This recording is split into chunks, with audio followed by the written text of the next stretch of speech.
ଜଗନ୍ନାଥ ସାଙ୍ଗମାନେ ଚାଲନ୍ତୁ ଦେଖିବା ମାମା କ'ଣ କରୁଛନ୍ତି। ମାମା କ'ଣ କରୁଛ? ରୋଷେଇ ସରିଲାଣି ନା? ହଁ ରୋଷେଇ ସରିଗଲାଣି। ମାଛ ତରକାରୀ କରିଛି, ଭାତ ରାନ୍ଧିଛି, ପିଠା କରିଥିଲି, ଥଣ୍ଡା କରିବା ପାଇଁ ଛାଡ଼ି ଦେଇଥିଲି, ଫେରୁଥିଲି ଥଣ୍ଡା ହେଲାଣି। ଗୋଟେ କାଢ଼ି ଦେଇଥିଲି, ଖାଇଛନ୍ତି ପୁଅ ବାପା, ଆଉ ଦୁଇଟା ଥିଲା କାଢ଼ୁଛି। ମାନେ ଏଠି ଦେଖିପାରୁଥିବେ ଆଜି ଆମର ହେଇଛି ତାଳରେ ଇଡଲି ପିଠା।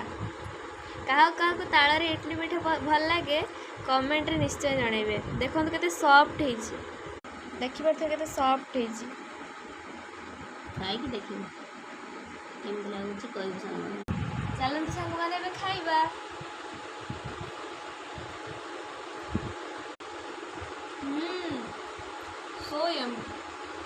ସତ କହୁଛୁ ନା ମିଛର?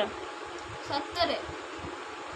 ଦେଖନ୍ତୁ ସାଙ୍ଗମାନେ ପିଠା କରିଥିନି, ଆଉ କେତେଟା ପିଠା ଅଛି ଦେଖନ୍ତୁ, ସବୁ ଖାଇସାରିଲେଣି।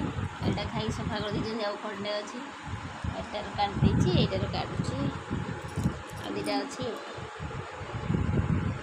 ଖାଇ କହିବା କେମିତି ଲାଗୁଛି।